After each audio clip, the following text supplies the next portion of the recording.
இப்போ வயிறு கெட்டு போகாமல் இருக்கிறதுக்கு என்னென்ன செய்யக்கூடாது அப்படின்னு பார்த்தோம். இப்போ வயிறை நலமாக வச்சுக்கிறதுக்கு என்ன செய்யணுன்னாக்கா, நல்ல உறக்கம், நல்ல உடற்பயிற்சி. இது கூட வந்து உணவில் வந்து ஒரு 450லேருந்து 500 கிராம் வரைக்கும் நம்ம வந்து காய்கறிகளை உணவில் சேர்த்துக்கணும். காய்கறியை 3 வகையாக பிரிக்கலாம். ஒன்று வந்து க்ரீன் லீஃபி வெஜிடபிள் வாங்க, அதில் கீரை, கேபேஜ், முட்டைக்கோஸ், ப்ரோக்கோலி இது போன்ற பொருட்கள் வரும். அதுக்கப்புறம் பூமிக்கு இடையில் விளையிற சத்தான நல்ல நீர் காய்கறிகள், அது வந்து கேரட், பீட்ரூட், நூல்கோல், முள்ளங்கி எல்லாம் வரும். இதில் வந்து வள்ளிக்கிழங்கு, உருளைக்கிழங்குலாம் வந்து நம்ம அதிகம் எடுத்துக்கூடாது, ஏன்னா அது மாவு சத்தில் வந்துடுது. 3வது அதர் வெஜிடபிள். இதில் வந்து வெங்காயம், கத்திரிக்காயிலேருந்து முருங்கைக்காய், வெண்டைக்காய், புடலங்காய், சுரக்கான்ற அந்த நீர் காய்கறிகள்.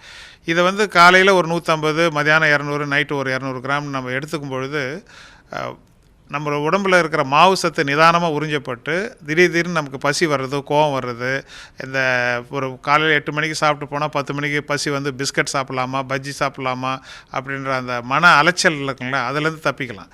நம்ம 2 இட்லி சாப்பிட்றீங்கன்னா அது கூட நீங்கள் வந்து நம்ம சொன்ன அந்த காய்கறிகளை ஒரு 100 கிராம் 150 கிராம் சேர்த்து சாப்பிட்டிங்கனாக்கா அந்த சேட்டைட்டி வயிறு திருப்தியாக இருக்கும். இப்போ காலையில் போனோம்னா மத்தியானம் சாப்பாடு வரைக்கும் வயிறு திருப்தியாக இருக்கணும்.